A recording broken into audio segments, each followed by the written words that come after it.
It's been 8 years since the first gen MU-X was launched, so an update is definitely due.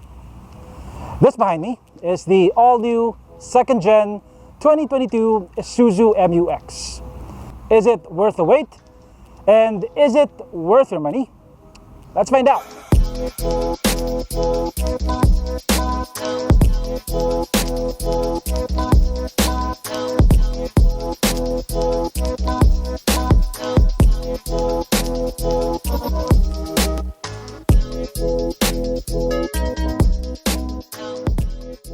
King of diesels.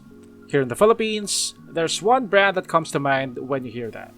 Isuzu only makes diesels in the Philippines and they're very good at it. From commercial vehicles to private vehicles, Isuzu is well known for making dependable diesels. And as a result, they have a very loyal following in the Philippines. A lot of those loyal customers are probably very excited today because we finally have a new MU-X. In this video, we'll get to drive it, we'll talk about our impressions, and we'll talk about what's new for this generation. Let's start with the exterior. The old MU-X was based on the Chevrolet Colorado platform. The new MU-X is now based on the Mazda BT50 platform. Now, Mazda is a brand that's known for refinement, and you can see the influence here. It now looks more refined, it looks more mature, but perhaps it looks a bit less macho compared to the old model. The old MU-X had these massive fender bulges which made it look really muscular. You don't get those on the new MU-X. Instead, you get these more subtle bulges which blend softly with the rest of the body. The LS-E 4x4 and the LS-E 4x2 now get 20-inch wheels. In the segment, only the MU-X and the Everest Bi-Turbo come with 20-inch wheels. So from the side, you get a better sense of the vehicle size. It is now a much longer vehicle. You get this shoulder line that runs from the front fender all the way to the taillight. The window line now looks more continuous. On the old MU-X, it was cut at the C-pillar. So this one looks more streamlined. It continues and tapers off towards the back, which makes the vehicle look more premium and more streamlined. Perhaps the most aggressive angle is here at the front. Large headlights are out, squinty headlights are in, and I think these are the squintiest headlights that I've seen on a PPV. So they're both LEDs, except for the turn signals, which are halogens. The new grille looks more intricate. You have these two chrome fins at the center, which look sharp enough to cut. Mga Gillette. Around it, you get a matte aluminum finish, and behind it, you get a honeycomb pattern. Down here, you get fog lamps. And thankfully, you don't get those fake air vents that you get on a lot of modern SUVs.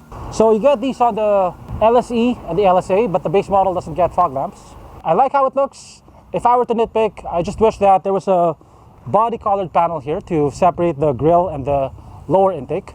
So it doesn't look like its nose is connected to its mouth. So at the back, you get LED lights, except again for the turn signals, which are halogens. So the Isuzu MU-X comes with a power tailgate. It does take a while for it to open. In here you get this much cargo space. With the third row seats down. With the third row seats down, you have this much space. Over here you have a 12-volt outlet. You have a hanger. And underneath this, you also have some storage. The previous generation D-Max and MU-X looked pretty similar. For this generation, Isuzu made sure that the two product lines are well differentiated. They look almost nothing alike. They have different headlights, different bumpers, and different grills. While the D-Max is being marketed as a workhorse or a macho lifestyle pickup, the MU-X is being marketed as a semi-luxurious status symbol of an SUV. The E in LS-E stands for elegance, and with the 20-inch wheels, the sharp lines, and the sleek-looking window line, it definitely looks more elegant and more expensive now. If on the outside the D-Max and the MU-X look almost nothing alike, on the inside they look very similar. Their dashboards look almost identical. The MU-X LS-E 4x2 gets an all-black interior. Call me a Tito, but I prefer the brown and black interior of the D-Max LS-E. So definitely this interior looks a lot more refined and a lot more premium compared to the outgoing model. You get more premium materials. You get leather on the dashboard. This is leather wrapped. This is plastic though. Hard plastic, hard plastic. This is also hard plastic. You got some leather here. This is leather wrapped. You got piano black accents here. Yeah, so you get this large 10-inch screen. It has Apple CarPlay. It has Android Auto. It has a reverse camera, as you can see.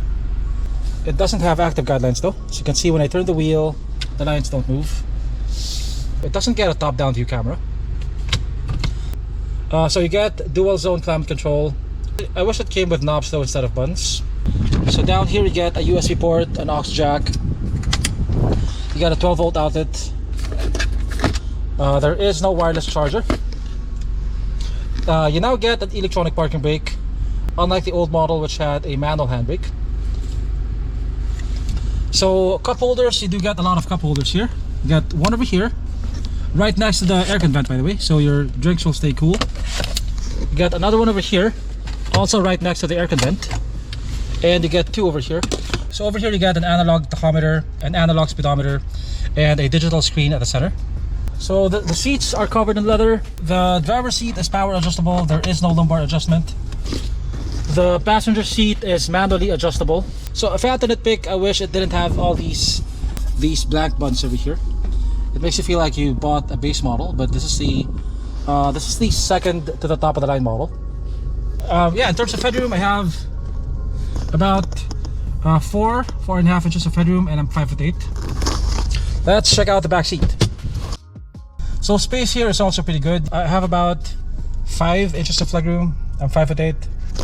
Headroom is pretty good. I have about 3 or 3.5 inches of headroom. The seat can't be moved forward or back though. So this is pretty much fixed here. You can recline the seats though, as you can see.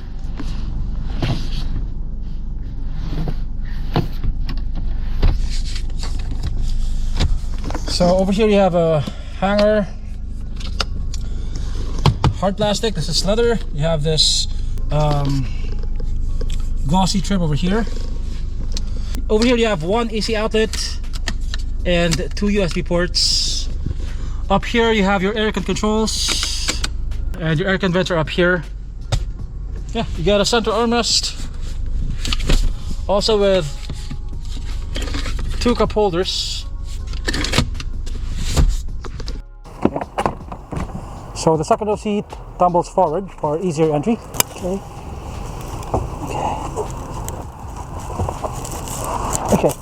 I think the Isuzu MU-X has one of the most spacious third row seats in this segment. So I have about 4 inches of legroom. I'm 5'8", and my knees are at a comfortable angle. My thighs are parallel to the floor. I can fit 2 fingers here. You can also recline the third row seats. So over here you have 1 cup holder, some storage over here. On the other side you also have 1 cup holder and some storage. Up here you have 2 air con vents, one over here and one over here.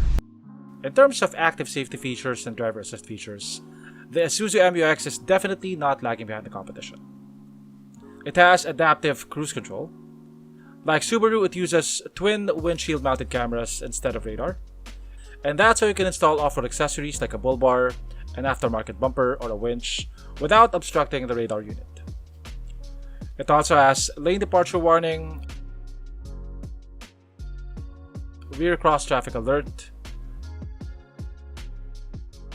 autonomous emergency braking. It has automatic high beam. So unlike the old MU-X, which definitely felt antiquated in terms of electronics, the new one is very tech savvy. It also has plenty of electronic toys. It has a 9-inch infotainment screen with Apple CarPlay and Android Auto. It has an AC outlet, which should be useful if you want to power your laptop. It has dual zone climate control. It has rain sensing wipers. By the way, the nozzles for the windshield cleaners are mounted on the wipers. It has a power liftgate with jam protection. The one thing that's missing though is a 360 camera.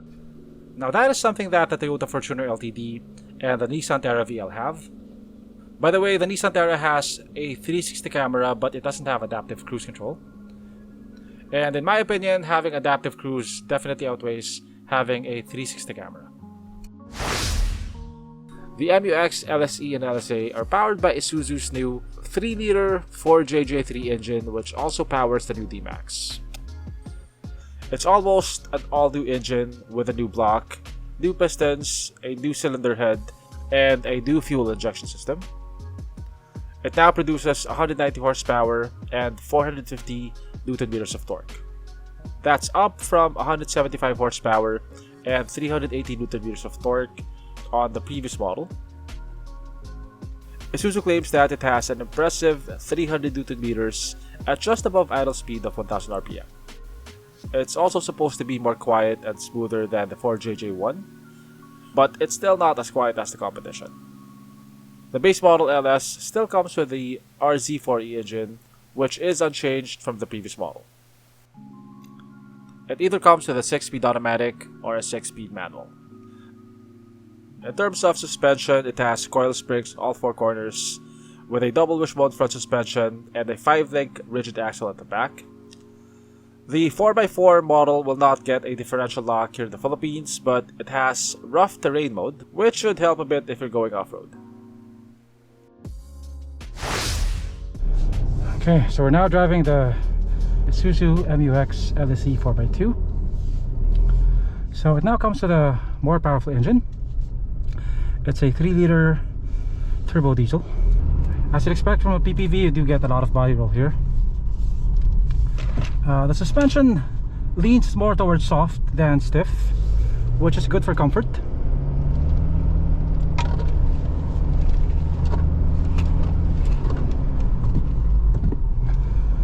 By the way, this is a private road. Braking. Unsurprisingly, the Mu X doesn't handle like a sports car. Not even sure why anyone would expect it to. It's a body-on-frame SUV. It does feel a bit boaty. There's a bit of body roll, which is something that you should really expect in this segment. As a family SUV though, it is excellent. The suspension is soft, it's quite comfortable, it feels a lot more refined than the old Mu X. And also being enveloped in active safety features gives you more peace of mind when you're driving your family around. The local Mu X still uses hydraulic steering, unlike in Australia and in right-hand drive markets where they have electronically assisted steering. It is significantly heavier than the steering of the Everest, but by my standards, I think it's just right. It's nicely weighted and it gives plenty of feedback. If you're used to smaller sedans though and crossovers, this is noticeably heavier. Sound insulation is quite good. The new engine is supposed to be more quiet than the previous gen, but it's still far from the most quiet in the segment. At idle, you can barely hear the engine, but above 2000 RPM, you still hear that very distinct Isuzu diesel grab. In terms of power, I think it's going to be more than enough for most people. Torque is available right away from the bottom, and it doesn't dip too much at the top. Acceleration is pretty decent for a PPV. Let's do a 0 to 100 run over here. Okay. So, okay. 0, 1, 2, 3, go. 60, 80, 100. Brake.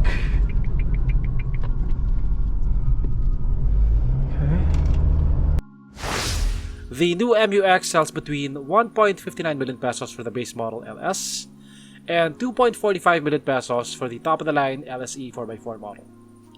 That's quite a wide range, and it currently boasts having the cheapest automatic variant and also the most expensive top-of-the-line variant. The LS-E 4x4 is 10,000 pesos more expensive than the regular Fortuner LTD, Although if you opt for the pearl white paint for the Fortuner LTD, they're about the same price. It can be argued though that if you're spending over 2 million pesos on an SUV, 10,000 pesos or maybe even 50,000 pesos is probably close to insignificant. I'd say each of these new PPVs has strengths and weaknesses, which we'll talk about in a future video. Isuzu's main selling point is usually its dependability. It's not called the king of diesels for nothing. Luckily though, dependability is not the only selling point of the new MU-X. It's been improved in almost every way. You want tech? It's got tech. You want safety? It's got safety. You want a premium interior? It's got that. You want poggy points or ganda points? It offers that as well. For Isuzu fans, the Isuzu badge may be a huge factor in their decision, but even if you don't care about the badge, there's a lot here to like. By the way, shout out to RM and Elaine, whom I met at the event. They're hosts of Riding in Tandem, one of the biggest automotive channels on YouTube. I'm sure most of you nakasubscribe na. If not, check out their channel. Para sa mga honest car reviews, subscribe din kayo sa Jaywalkur na channel. Kay Sir, kompletos recados yan. Oo, solid ka-tandem din natin si Sir Jaywalkur. Kaya mag-subscribe na kayo at mag-like na rin kayo ng videos niya. Thanks for watching, and I'll see you on my next video.